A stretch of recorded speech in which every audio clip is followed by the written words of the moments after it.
Welcome to the Funnel Reboot Podcast with your host, Glenn Schmeltzley. Let's get into today's show. Hey, Glenn here. Welcome to Funnel Reboot. Whether you're catching this on your favorite app or you're listening via the Funnel Reboot website, I'm just glad you're here. Let's get straight into today's show. One-to-one marketing. Sounds wonderful, doesn't it? Don Peppers and Martha Rogers wrote a series of books in the 1990s around this theme. And we have thrown all kinds of technology and content and persona construction at it over the last 25 years. But it still eludes us. Architecting communications that converses with each person at their own point in a conversation with our brand is hard. Isn't marketing's job to actually have one-to-one conversations? And with what's at stake if we screw up personalization, can we implement or maintain it without losing our jobs? Today's guest is here to help answer that.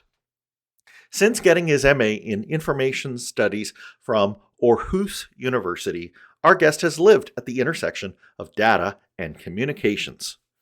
Since 2020, he's been the Chief Experience Officer at Agillic, an omnichannel marketing software, where he works primarily with large companies involved in omnichannel marketing, customer experience management, and customer lifecycle projects for multinational brands. He's on a mission to ensure that the end user gets consistent, timely, and relevant communications over web, email, apps, text, social, or even in store.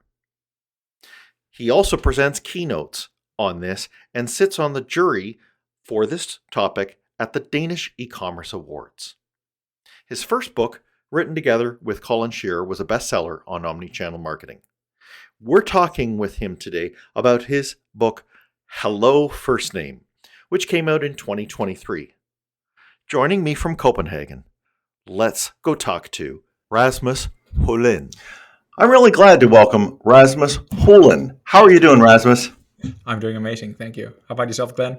I'm doing well. I'm excited to get into this topic, which I feel is little understood. And we're going to talk about personalization. And the book that you wrote about personalization, and it's not your first book, but this book is called, well, why don't you tell us what the name of the book is? Yeah, it's called Hello Firstname. And actually, this is I think this little fun story and anecdote I'll share with the title. So it's Hello Firstname because it's probably like the most archetypical example of how you do personalization. So you'd parameterize people's first name into a direct mail or an email or whatever. And the reason that I think it's funny and that I experience people like frowning a bit or looking a bit embarrassed when I say the title aloud is because it resonates with mistakes people made in the past. So most marketers working with direct marketing or email marketing have tried once a time or two or twice or whatever to send out a newsletter where they didn't get the syntax right. It did in fact say hello first name, and it's extremely embarrassing. So yeah. So that was the idea behind the title. Then it says profiting from personalization, which is because this is about, I think you can write long essays and books about what personalization means to the individual, and indeed people are doing. But I'm really taking the company perspective on this and saying, why would we spend time and money personalizing our communication if it weren't for making more money, either short term or long term? Right. And there's now clear evidence that it does make a difference. And yet it's done badly in so many places, with people, for example, using the placeholder field name and us as consumers receiving it and realizing that they completely botched their personalization attempt. Even right. So what we're going to try and do is see how we might do it properly. Your book, in fact, borrows from that very idea of personalization, and it's quite fitting with some international additions. Tell us about that. Yeah, so I'm Copenhagen based. I'm Danish, and I was trying to put a Nordic perspective to personalization because I believe there are some lessons that can be learned in the Nordics that could and should be applied to also the larger markets such as North America, the US, or even Central Europe. So I teamed up with some local co-authors from Norway and from Sweden, and also actually Frans Riemersma, who's the co-author for the international version. So I have an international version of the book. Then I have a version that is predominantly with Swedish case studies and one that is predominantly with Norwegian case studies. It turned out, and this wasn't a given upfront, that the tactics and the issues and the problems and the discussions are very much the same. So the challenges and thus also the solutions are very much the same here in our part of the world, at least. Yeah, I appreciate how you wanted to give them stories in their own localities. But would I be right in also saying that you, in fact, went on a bit of a quest and got together with other practitioners to really see what common ground could be found on how to define this and how to implement it? Totally, yeah. So what I did is that I first of all I started interviewing a lot of people. So I've been working like almost 20 years within digital marketing and with personalization, marketing automation, and building websites and commerce. And throughout the time, of course, I've gotten to know a lot of people. I have a network within this. So what I started to do when I found out I wanted to do this book on personalization, which actually the idea came from my experience was that people constantly misunderstood each other when they were talking about personalization. They were using the same word, but they were meaning different things, or they were using different things, but really referring to the same discipline. And so that put me on a quest to try and get some clarity on the topic for everybody to enjoy. Also, I'm working at a software company called Agillic. We have a marketing automation software platform. So it's in our interest that everybody understands. I mean, even internally within Agillic or within our clients, or when we're speaking with clients, or basically the whole market, if everybody has a common understanding of what personalization is, everybody should be off on a better foot, right?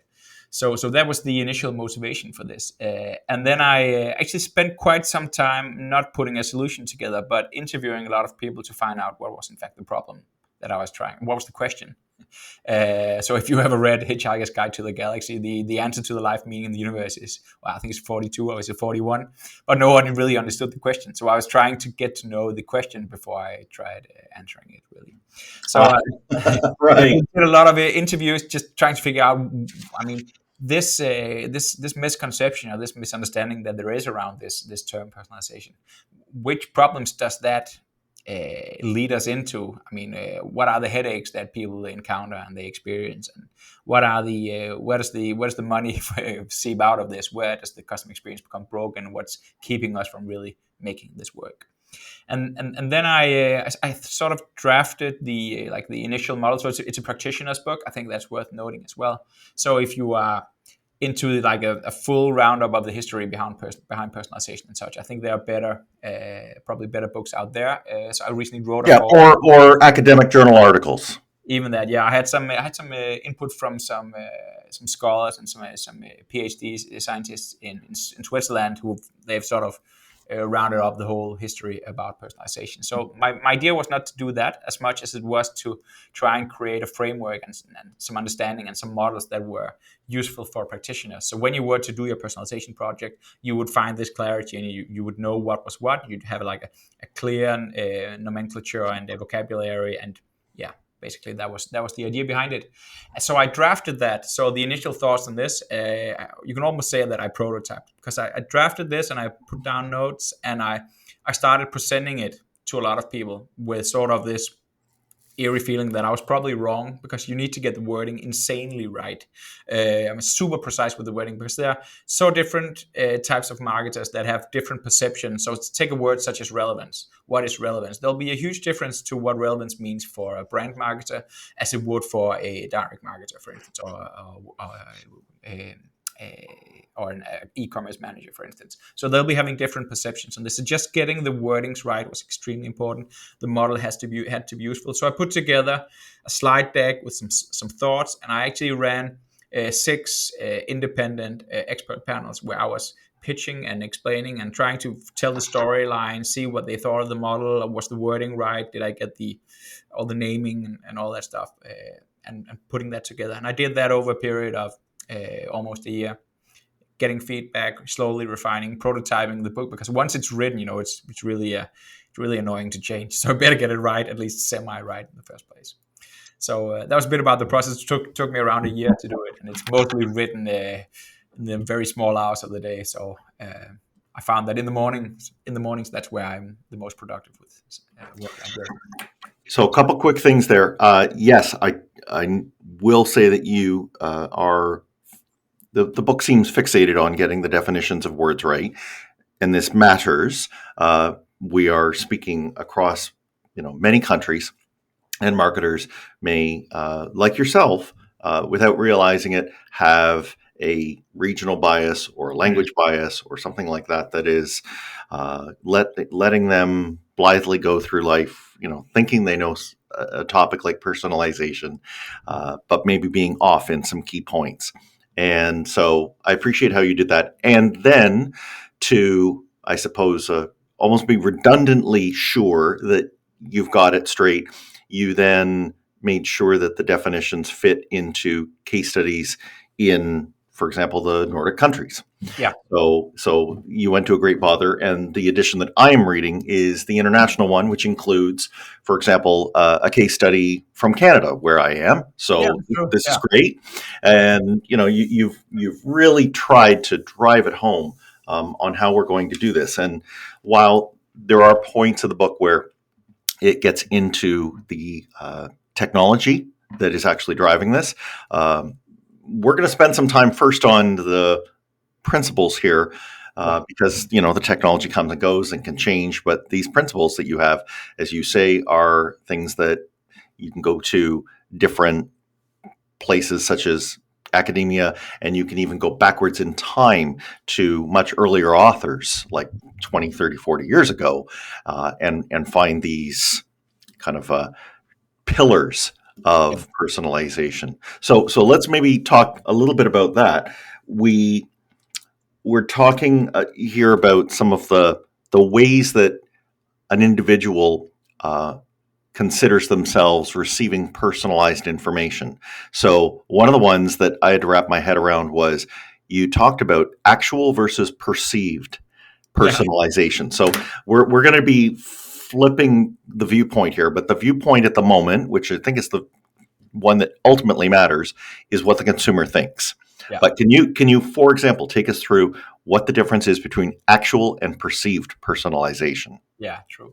So I think during the years since, Amazon was probably one of the first to really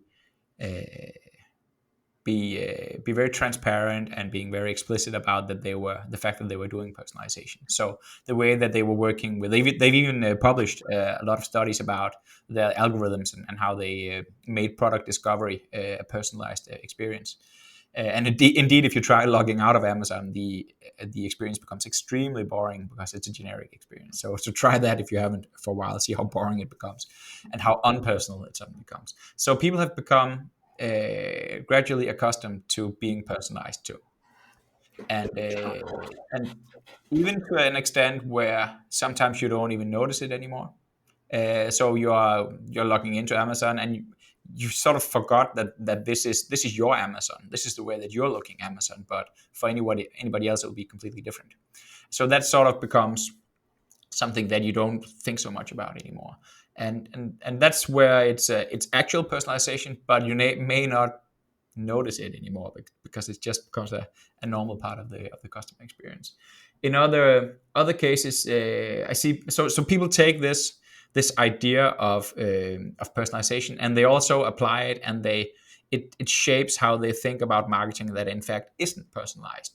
So imagine this, and you probably heard this from friends or experienced it by yourself. So people see an ad, and they get this notion that this must be because Google was listening in on my conversations. So I'm seeing this ad because I was talking about this aloud, in front of my Echo speaker the other day, and surely I'm seeing this ad, so it must be because I was talking about it, and the big tech giants are listening in on my conversations.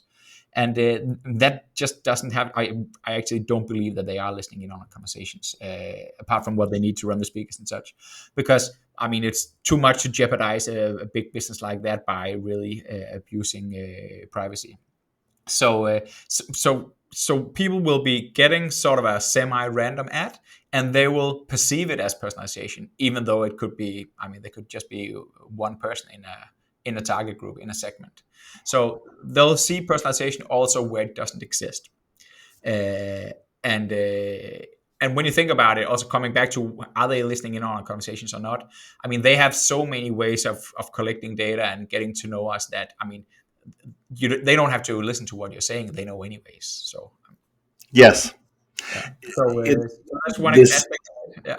yeah, it's fascinating. And I guess the takeaway is that in a perfect world, both sides, the vendor and the consumer, should be feeling that this is a better way to conduct interactions than, as you say, the bland, generic, interactions that you would have without any personalization information. And that over the last couple of years, consumers have become conditioned to thinking that they want this. And I want to talk for a moment about the value exchange that consumers are prepared to make, because there are people who believe that consumers are so fixated on their privacy that they would rather be in incognito mode all the time, and that brands therefore don't have to do any customization or personalization. But you argue the opposite, and maybe you could tell us a bit about how we straddle that line of giving them more value without getting creepy. Yeah. Let me give an example that isn't from within personalization, but is from sustainability. So you ask anyone, what do you think about sustainability? You think it's important? Yeah, sure. Everybody agrees that it's super important and wants to save the world and not. Fast forward to them being in a convenience store, and they could choose between the whatever Max Havelaar organic biodynamic coffee, where all the farmers were friends with the coffee beans and whatever, but it costs double, or they need to meet the daily budget. So how much does sustainability then count? Well, I'm not saying that no one buys the green products. Of course they do, but there's a significant difference between how people would like to perceive themselves and what they say when you ask them, and what happens in real life. So, my experience is that people, if you ask people, so what do you think about privacy? Do you think that's important? And would you like to hand over all your data to the big tech giants, or to just the random retailer that you're shopping with, or the brands that you like? The general answer will be no thanks. I mean, I just choose not to share anything, really. Okay, but what if I let you log in with Facebook and you share a lot of stuff automatically, but then you don't have to write your own first name and your email address? Okay, yeah, oh, wow. So now there's a little value exchange. And the thing is that I, as a consumer, need to get very little in return for sharing my data. Because if it's just slightly more convenient and I trust the brand at least, okay, then why not? I'll do anything. You can have all my data if it makes my life easier. So though I'm sort of on a principle level, I disagree and I don't want to hand over my data, as soon as it makes life slightly more easy for me, then there you go. Yes. And I think there's also the interactions over time have an impact here. You talk about the context. One example I particularly loved was, if we think about how individuals like you and I meeting each other, how the familiarity we will use with each other grows over time. There's more that can be done later on than at the beginning. And you said, for example, if there are two individuals that have just met at a dinner party, then things like including your first name as I'm speaking back to you, that's perfectly acceptable. Yeah. But perhaps getting into a discussion about sex or politics or religion is not at that point in time. Perhaps if we get to know each other over a course of several different engagements, we talk, then it becomes contextually fine. And Yeah. I love that example, thinking about how brands should be doing it as well. Yeah. So the idea with that is it relates closely to I mean, we're talking about actual and perceived personalization. Although there's also this topic about implicit personalization, where Right. you are indeed personalizing the message to an individual, but you're not letting it show. It's not transparent to the recipient how you know that this is a relevant topic, and it's not. It's not transparent to the recipient necessarily either why you're showing them this. So let's just use an example, and we don't have to get directly down to this is a really fascinating part where the messaging can actually be constructed for a segment, but it is using an individual value. Maybe one that I would include is if I was on a website and I gave you my exact age, but instead you're sending me back an email which is addressing people within 35 to 39, 40 to 45, right? Yeah, like, We're not exactly hitting that exact number, but it is implied. yeah. Or the example could be, say that you are so a place where you'd use implicit personalization. Say that you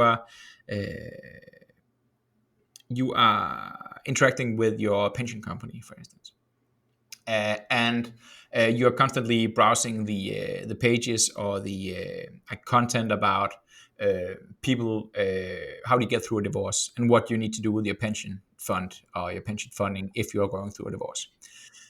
So say that let's assume that I'm not super close with my pension fund. Then they could this would be knowledge for them. If they are good at collecting data, they will know that I'm consuming stuff about what you do with your pension funds once you're going through a divorce. But maybe our relationship doesn't justify, or it will come across as creepy for me that they were leading up a conversation like in the subject line, "Hey Rasmus, are you going through a divorce?" That would be super creepy.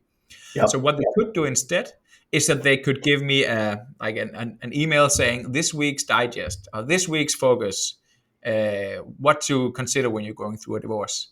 So they don't let it shine through. They don't make it Right. obvious why they're sending me this, but it's still freaking personalized because, yeah. So I'm very targeted with that general message. But at this particular time, because this is totally for me, they just don't want to step over any boundaries or come across as creepy.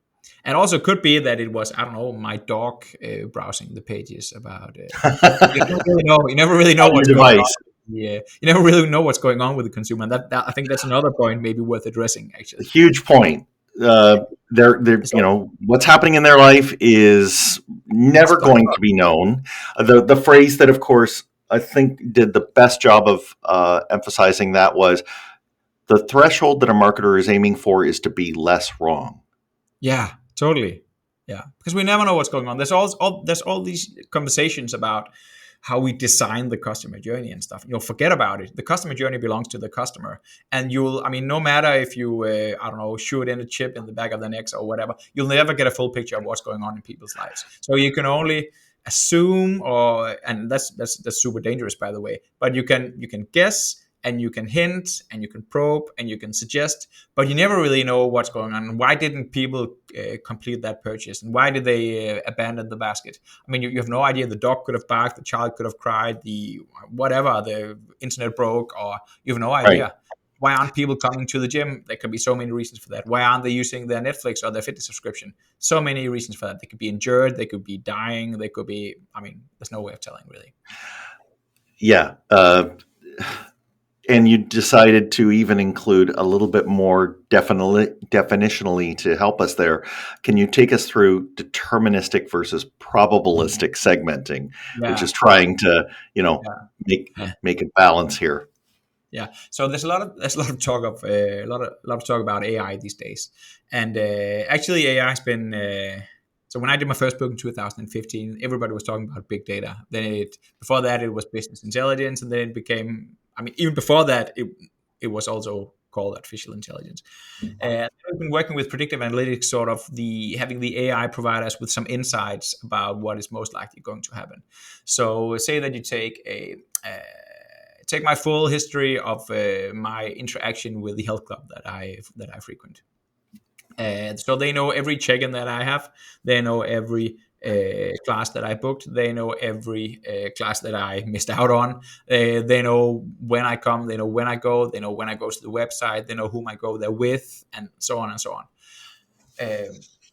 So you could make up so what they'll know deterministically, and they'll know for sure, is when was I there the last time, unless I cheated in the mill, obviously. But say that I'm not a cheater, they'll know for sure when I was there the last time. What they will not know is, and then say that I don't come there for 2 weeks. They could set up some triggered communication saying, Rasmus, you haven't been there for the last 2 weeks, and we'd really like to get you back. Please tell us what's wrong. Are you having an injury? Do you need a personal trainer? Did you just lose motivation, or did the couch become too good? I don't know. Please let us know what's going on. And that's so that will be based on deterministic data. They know that I haven't been there. They are addressing that, and so that's deterministic data. But you could also have an AI model working for you that would be based on all these data points that I went through earlier. Based on all these, would be calculating a propensity score. What is the risk of me canceling my subscription? And that can be based on a number of factors. It could also be that, so it could take into account my absence, my presence, my classes. Right. So it's not just putting a straight line between you didn't come, are you going to leave? So they wouldn't know. They wouldn't know for sure if I was about to leave him, but they can have a statistical model saying that there's like a 70% chance that I will quit my subscription within the next 2 months, for instance. Yep. And that would be probabilistic, because I'm probably going to cancel my subscription, but they don't know.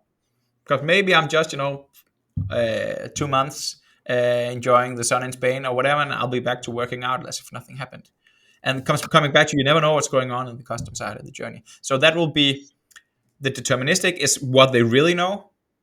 Probabilistic will be a probability for something to be the case or not. And coming back to explicit and implicit personalization, don't go over the line and be, don't tell me that you are receiving this because there's a huge risk of you leaving us. Like, well, no, I'm lazy at the moment. I'll be back. Don't worry about it. So, or I was okay with your services, but I'm really not okay with you being so belligerent with me. Yeah. I didn't mean to quit, but now I do. Right? You pushed me over the edge. Yeah. Very much. A few more fascinating definitions and ways that we need to think about this. Inbound versus outbound. We're going to get to channels in a moment, but the part that I think is interesting is how in outbound communication we are really trying, where we have personalization, to be cognizant of how they're also even making a judgment over whether they should open and read the messaging that we're sending them, right? So we can't just, put the bullet in the chamber and fire. We have to do a little bit more. Can you tell us about that? Yeah. So, so I distinguish between inbound and outbound channels. And outbound channels are outbound communication, maybe, if we let the channels rest for a little while. So outbound communication is when you are reaching out to your customers or your recipients, trying to get their attention with some kind of message.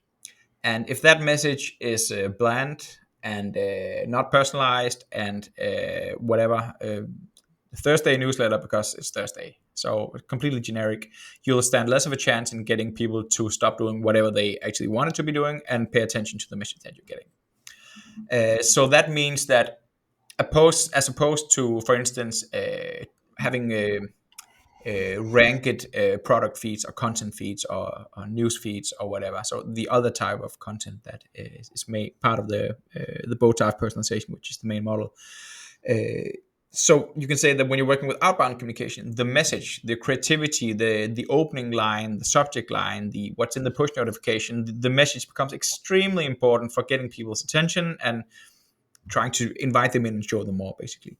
Whereas if you're working with inbound platforms such as apps, or consider the Netflix app or the Amazon homepage or the grocery store homepage or whatever, or ft.com, which is also a case in the book.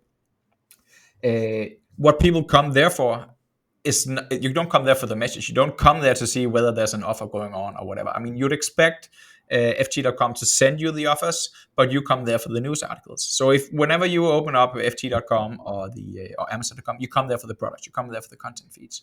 So whenever you're working outbound, the messages is what matter the most and what you need to personalize. When you're working with inbound platforms, you should be focusing on your content feeds, basically. They'll give me a little example there. So if you are, I don't know if you're still grocery shopping in the physical world. In Denmark, that's very, very common still. Even though we do have some very successful online grocery retailers. So if you are, did you ever try shopping for? Obviously you did, but think back to the last time you were shopping for groceries in a store that you don't frequent. Right. It's annoying AF. Right. Because you don't know where anything is, so it takes around. Right. And 3 times as long. Exactly. Yeah. And why is that? Well, it's because they got the order of the shelves wrong. So what would you like them to personalize? Say that you got into the store and they would have arranged it all for you. Would you rather that they sorted and personalized the order of the products on each shelf, or would you rather that they sorted and personalized the order of the shelves so it was most relevant for you? So finding the right shelf is much more important than finding the right product, because you can oversee. I mean, we're used to the horizontal scrolling on Netflix, right? But what really drives the relevance is the rows, and which rows that you put in front, and which of them are most relevant to me and my taste and my behavior and my history and time of day and whatever. Yeah, and I like that example. Even the notion of what they're seeing at a distance versus what they're seeing as they get right up close. So, maybe that's a good juncture to talk about channels. The nature of some channels is that you're just trying to get them to slow down, and, like a paid channel. And this is, we're not yet at the point where I'm going to hit you with personalization, at least explicit, but I want to move you onto a property that I own, right? So there's a distinction you make there between, the owned channel would be, I've already walked into your grocery store. I am now looking at a specific shelf. Exactly. But from the outside of the store, it might be better to just say, we have, and you can maybe mention some of the most common things that they would like to come to your store for, right? But we have to do it in gradation. Yeah, totally agree. Do you ever advise people to use personalization on a paid media channel, or would you rather that we instead think of it for targeting and not personalization? Yeah, so coming back to the definition of personalization, what I found very early on, and that was part of the reason why this confusion exists, is that you'd have multiple sort of tribes of marketers that are working with personalization, that are using the word, but are really working with quite different things. So I was invited to a Meta CMO roundtable where we were discussing this, and Meta, within their sort of internal conversation and lingo, they are firm believers that they are working with personalized advertising. And then when you, even though the ads are, it's basically segmentation. If you are sitting with direct marketers, would argue that it's really only ever segmentation, because the ad is static and you may have multiple ads, but really what you're trying to do is to mix up the ads that you have with the different segments, and then that could come down to being a segment of one. I think the working with segments at least have to be around 1,000 or whatever. Right. There have been examples where people have targeted the people who would hire them for a job to be that segment of one that they are personally talking to. But as we have said already, that gets creepy. Or is it targeting?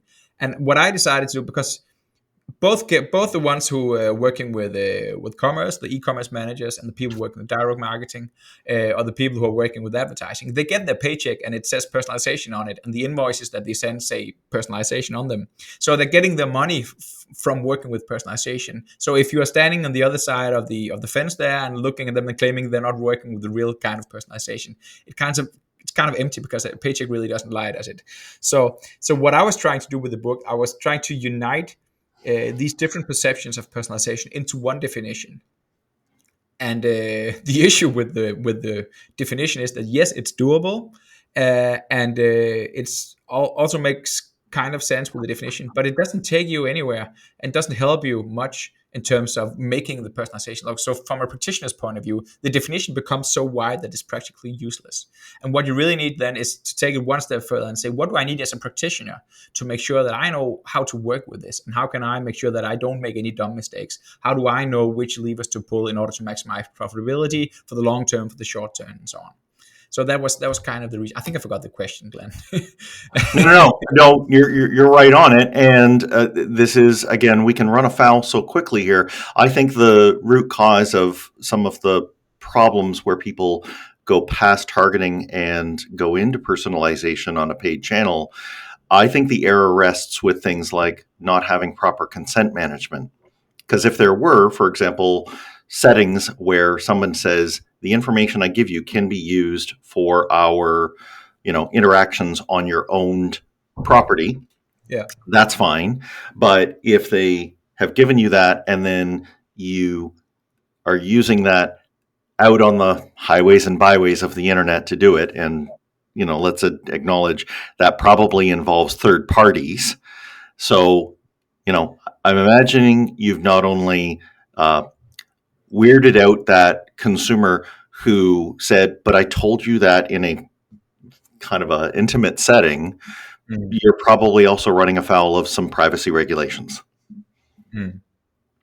Not good. Yeah. No, definitely. I think you definitely need to consider consent, and you need to take that seriously. And I think not only from a legal perspective, but really I think these consents come down to also what you could almost call an emotional consent. So even though that that you know this about a particular end customer, doesn't mean that you should use it, because it may come across as super creepy. So the less obvious it is for consumers that you are collecting these data and the behavioral data about them, the more, even though you're on the right side of the law and legislation and such, the more cautious you should be in how you're using them, especially if you're doing explicit personalization.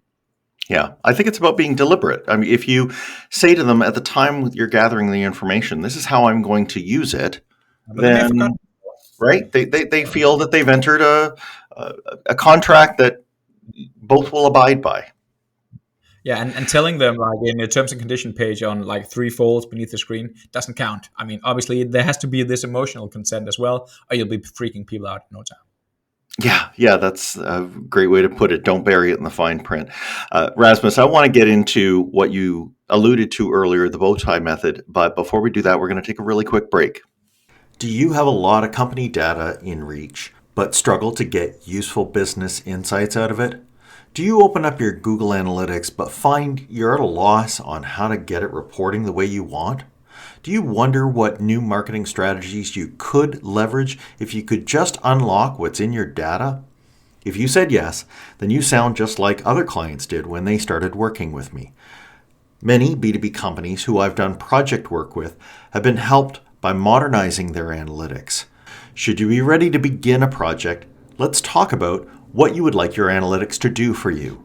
Please reach out today via the podcast feedback channels or connect with me, Hey Glenn S, 2 N's on Glenn, on either Twitter or Instagram, or on LinkedIn. Okay, let's get back to the show. All right, we're back, and you say that mastering personalization can be as hard as, for us tying a bow tie or a scarf. As easy. Yeah, I struggle with that, Rasmus. So please, would you unkink it for me and straighten it with what the elements of the bow tie are for you? And for anybody who wonders, we're going to have an image of this bow tie that he's describing on the show notes page. Yeah, sure. Let me start somewhere else. I'll get to the bow tie. Okay. So say that you have the customer journey is like one big ribbon that you use for wrapping a present or similar. So we were talking about the customer journey. Imagine the customer journey is a wide ribbon. It goes from the customer doesn't know you until the customer doesn't want to know you anymore, right? And if this is the customer journey, there'll be moments in that customer journey, moments of truth, as I call them, where it's super important for you as a business owner that the customer journey doesn't break. So that could be on the checkout page, for instance, on the website. So I'm getting there. Do I have the right local payment providers, for instance? So at least here in Europe, there are big differences towards which payment providers you should have for each market. So that would be fairly generic or localized thing to fix. So say that the customer journey breaks. Sometimes when I do live talks, I actually cut a ribbon and people are like, ooh, almost get like these phantom pains. And then you can stitch it together, obviously. So you remove the friction by supplying the right payment provider or the right content, whatever will help people get through the customer journey. Right. So that's one thing you could do with this, and there's been a lot of work on conversion rate optimization to make that happen. Remove friction, make it easier, make sure you have the right content for the generic customer journey, so it doesn't break, right? But there will be other places in the customer journey saying that you made 2 times a purchase of a certain type of a nutritional supplement, for instance. The real moment of truth for the retailer in this case would be whether you'd be interested in signing up for a subscription for this type of nutritional supplement. So that would mean a great deal for their business if you chose to do so. Or the couch potato example that we had earlier on. So I should be at the gym, but I'm not, and I've been glued to the couch for 2 weeks or whatever. I'm not going anywhere. It's a real moment of truth. Will they keep me as a training? Will they keep me as an active member or not? So moments of truth within the customer journey. And so what do you do there? So if you have a lot of knowledge when the journey breaks right there and then. So say that I'm stuck in the couch, right? Let's go with that example. Would you only try and remove friction for me? Or would you do everything you had and use all the insights you had about my workout history, how I work out, how often I do it, where I'm from, which person I am, and trying to match that up with a message that is about what I could do, how I could become motivated, which classes I should attend, should I see a personal trainer, which exercises could I benefit from the most and more. And the point is that in these moments of truth where it matters the most for your business, you shouldn't only settle for conversion rate optimization. You should really, and thus not only optimize the generic experience for the average customer. You should do everything at your power to take all the insights you have on a customer level and all the content and all the messages, everything that you can use to motivate me, to get me from one side to the other. So basically what you do is you take your insights, which is one end. Remember I cut it, right? You have your insights, and you have your content, and you need to tie it up together to make a beautiful bow, and not only stitch it back together. So that's the idea, and that's how the idea of the bow tie evolved. It's also pretty obvious that you cannot have bows all along the customer journey. Strangle. You'd strangle it. How would the customer journey look like? I'd be freaked out if every time I interacted with my retailer, everything was like super, super personalized. At least it's not profitable to do that at the moment. So you'd start with those most important parts of the customer journey, and that's where you would apply personalization. Yeah. So that's the idea, and that's where the bow tie comes in. Yeah. And then I was talking about these two ends of the bow tie. So you have the insights end. And you have the content end, and you don't want either end to. If you're tying it yourself, you don't want either end to stick out too much compared to the other one, right? Yep. So if you're very heavy on inside, but the content is very small, it looks stupid, right? So you have all these insights, but you're not really using them, and you're not using them to personalize anything. That would be stupid. And the same goes for the opposite. So you're very big on content, but you're just throwing it around without any insight at all. It doesn't work. So you need the corners and the ends to be equally big. Inside end comes in two. So the inside would be in a segment, which is the top left corner of the bow tie. Basically, a segment is which kind of customer are we talking about here? Which segment do they belong to? Are they, middle-aged women? Are they young men? Are they whatever? So take the example here again. So the other type of insight is the moment of truth. So when the customer life cycle is that's much more much more dynamic type of insight. Where in the customer journey is someone, did they not go to the gym for 2 weeks? Did they just click the how do I cancel my subscription button 8 times? Were they browsing the website for a bikini even though it's February? So really strong signs of intent built predominantly on behavioral data. So, and you could have different segments being in this particular moment of truth. So you would have different types of couch potatoes, basically. So say that my mother, she's the 74, she's working out for the sake of being able to pick up my kids and my brother's kids on a cargo bike, and she's extremely fit. So she works out for the sake of staying healthy and be a wonderful grandmother and a wonderful wife to her husband. Whereas young Brian, I mean, he's going to spring break soon, and he wants to look good on the beach, buff and ripped and jagged, and whatnot. So he's working out for completely different purposes. So the message that you use, and that's the other end of the bow tie, the content part. The message that you'd use to get him back into the gym would be like, get buff quick, and get back to this. You're probably losing strength or whatever. I mean, no girls will pay any attention to you in the summer if you don't go back to the gym. Whereas my mother would be like, stay healthy, and you know what this means for osteoporosis, and all these kinds of messages that would be completely different. But essentially, it's a reactivation message. It's the same message, but you would have totally different wordings and tone of voice and lines of argumentation in them. And then the last part of the bow tie would be the content feeds. I briefly went over that before. So that would be, for instance, the exercises that you suggest to Brian or to my mother or to the segments they belong to. Or it could be the classes that you suggest that they attend. It could be the Netflix shows that you suggest that I see. It could be the Spotify songs that you suggest that I listen to. It could be the playlist that you suggest that I. So the content feeds, content that the marketer doesn't change, but that you curate and that you sort and that you maybe mark up depending on the properties. Products that I bought before could be my favorites, and so on and so on.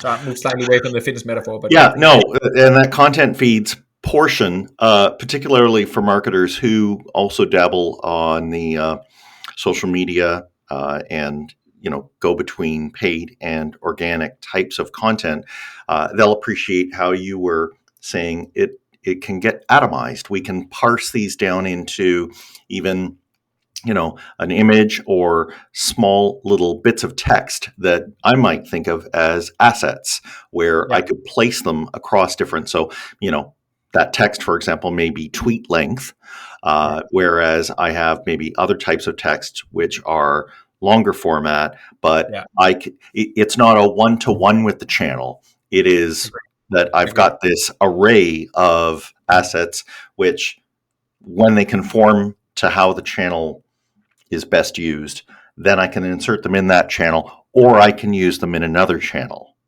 Yeah, exactly. Yeah, because the point being, I mean, if this is the most important moment of truth for your customer journey at all, so it could be, I mean, we're talking about the reactivation of fitness members, but let's take like a trial membership of HBO. So HBO is one of the cases as well, HBO Europe in the book.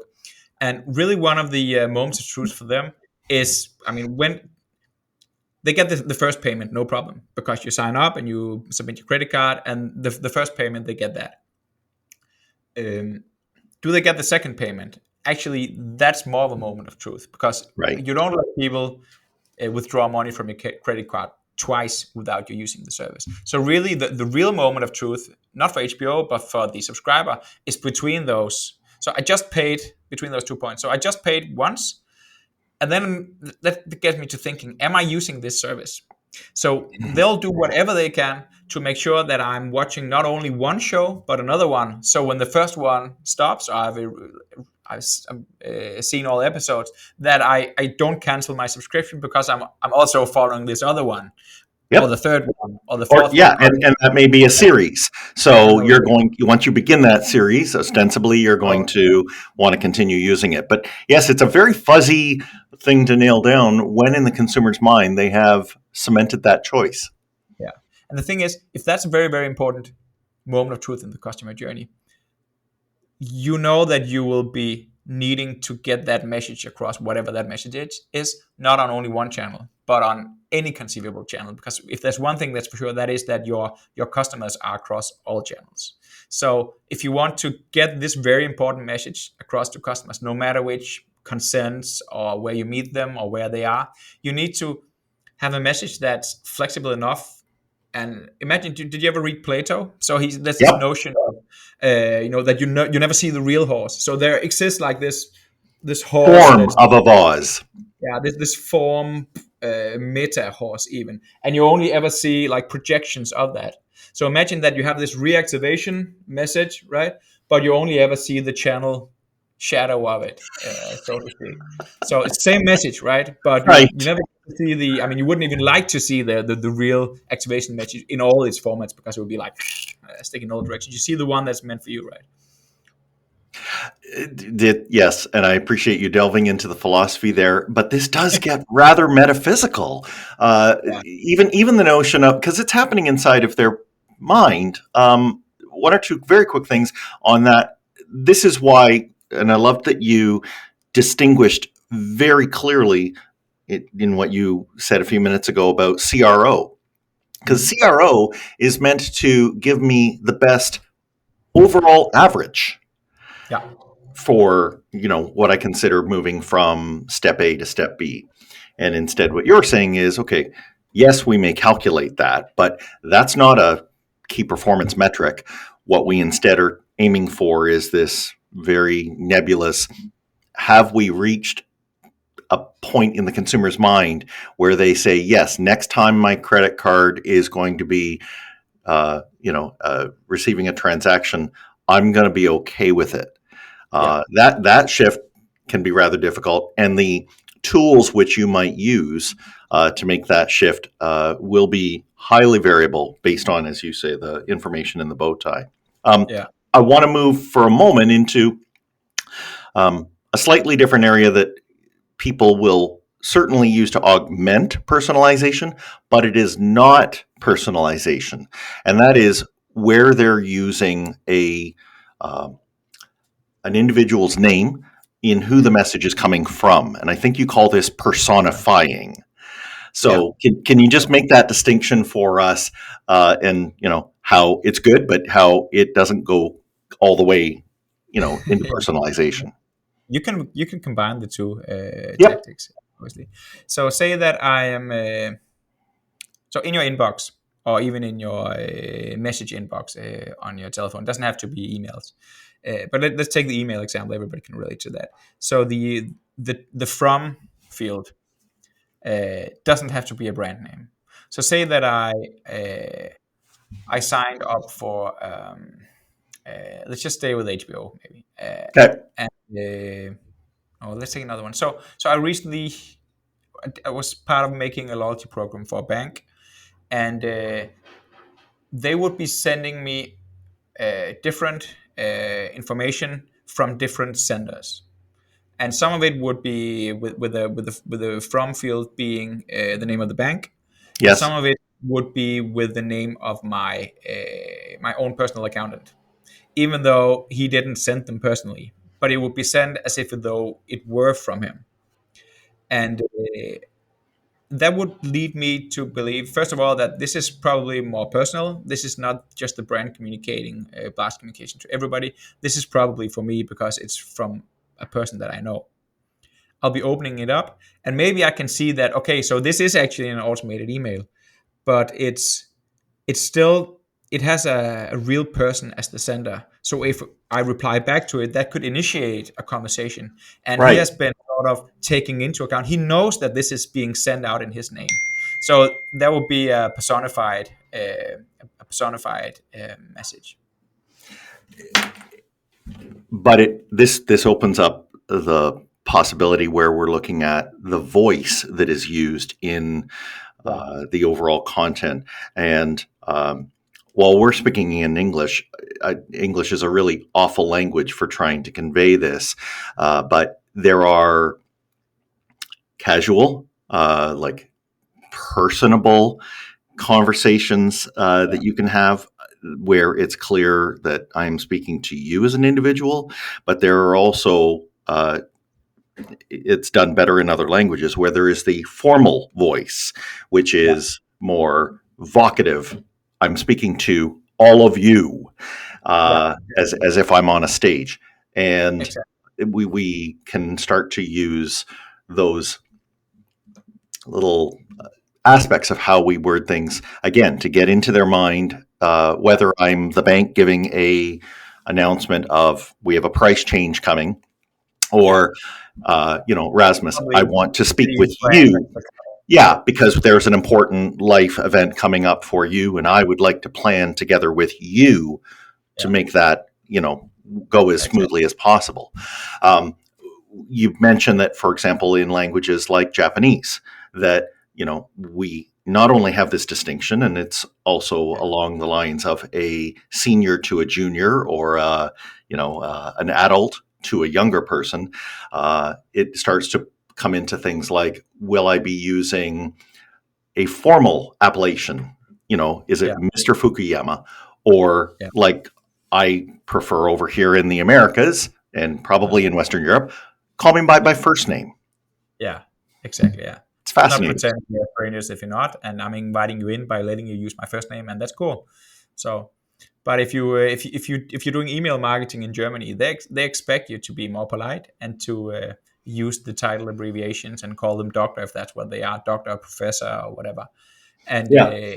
and that's something that they're very protective about as a culture, and that's okay. You just need to make sure that you acknowledge this and you incorporate it. So it's not only about translating or personalizing; it's also about uh, localizing and making sure that you abide to the local customs and way of working with things. And while you do address this in the book, we just don't have time to get into the technology behind this. But maybe, Rasmus, let's wrap with something that kind of moves on the way towards that, and that is where this information is arrayed inside of a company, probably in several systems, how people can work with their colleagues Yeah, to try and get some of this personalization happening. You said in one part of the book that you saw that there were at least 3 branches of marketers yeah. who all had this interest, but if they misunderstand each other and perceive the goals differently, then the implementation is going to be bad. They're going to have confusion. They're not going to be able to collaborate on this. Any parting words of advice for people as they try to work across their organization to do this? Yeah, I think most marketers are probably already working with personalization to some extent. So you'll be working with personalization within the channel that is in your job title. So if you are e-commerce manager, you'll be working with how you are sorting and ranking the shelves and all the products on the website. If you are working with advertising, you cannot not work with personalization because there's no such thing as displaying an ad for everybody. I mean, you have to decide which segments that you are shortening to. That can be done to a larger or a smaller extent, obviously. Or if you're working with direct marketing or email marketing, then you'll be fairly quickly off to, for instance, doing personalization based on gender. So what do I say to whom? Or if you have like the basic life stages figured out in terms of moment of truth and the age groups or family patterns and whatever, getting messages across that resonate with that would probably not be too far off. What is really the difficulty here is once you want to align those. So coming back to the omnichannel nature of the bow tie, saying that first of all we need to make up our minds about what do we want to tell whom. And once we've figured that out based on who they are and where they are in the customer journey, we should make sure that's applied across all channels. So that's where things start to come together, and you Yes. really should be applying sooner rather than later an omnichannel distribution or a decision engine of what is it that you want. So basically, you don't want a bow tie for each channel, right? You want a bow tie that is for your company and the customer, and then you'd apply the messages across the channels. And that's where the difficulties come in, and that's what the whole second part of the book is about. So don't get me started. Well, it's fine. I think the takeaway there is that you can bring people on board internally by saying to them, look, your individual efforts will get better by helping us all get better. Yeah, totally. Right? It's very additive. And I think better is probably the single word that I would want us to focus on here, because we are, actually making our company's margins better. We're making the customer's satisfaction with us better. That, it is a virtuous circle. I really believe that, and I appreciate how the tone of the book does head to personalization in that way, because what we see splashed on headlines these days tends to confuse us into thinking that personalization is something that we have to run away from because, and this is a wrong statement, but that it breaches privacy. And frankly, that's very far from the truth. But right, but that. we have to take time to understand these concepts and keep them all in mind as we make our strategy. So I can't thank you enough for doing that. Rasmus, you did mention that you would be able to make a abstract available for listeners of the show. Can you tell us about that?